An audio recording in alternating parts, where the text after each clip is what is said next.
Bayad po, isang estudyante. Bayad po, isang alumni. Saan to?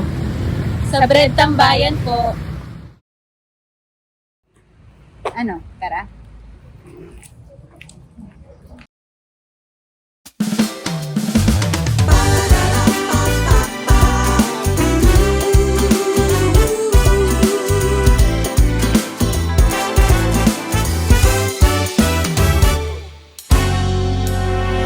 Tayong mga lingkod ng Diyos sa buhay na ito, marapat na ating sundin mga utos ni So sa pamamagitan po ng isang alumni homecoming na kagaya po nito, ay nakikita po natin ano na ba ang ating nararating at naiimpluwensyahan sa lipunan upang tayo po ay makapag-share ng pag-ibig sa kapwa, ng concern sa kapwa, no, na genuinely nanggagaling sa puso na may pagmamalasakit sa kapwa.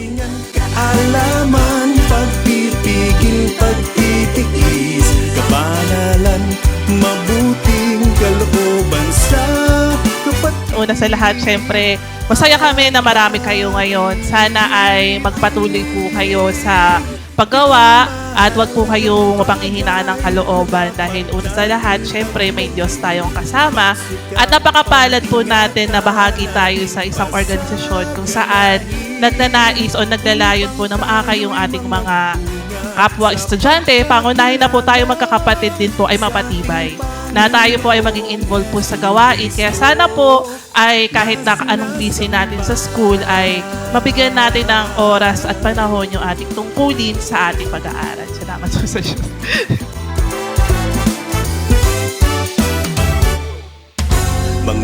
So, nung nag-start po ako sa UP Diliman bilang bread member, kumbaga tinuturing namin silang mga alamat na. At nakakatuwa nakita namin sila dito. At nung pinapanood namin yung mga videos, nakakagalak magbalik tanaw, nakaka-inspire. Minsan, kapag nabibisi ka sa araw-araw, nakakalimutan mo yung naging bahagi ka pala ng ganito dati. Kaya masaya magbalik tanaw dahil nakaka-boost din siya. Kung ano yung ginagawa natin, mapagpatuloy natin hanggang ngayon. Nakakatuwa din na nakita-kita kami nung mga dati namin kasama, nung batch din namin.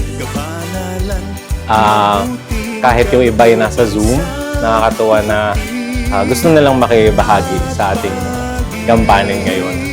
Nakakagalak po sa puso, tsaka may sense of fulfillment po sa part na sa tagal po ng panahon na yun, nagkakaroon pa rin po tayo ng pagkakataon para makita po natin na yung pananampalataya po ng mga kapatid, nagpapatuloy, pati po yung legacy na patuloy po tayo na sumitibay.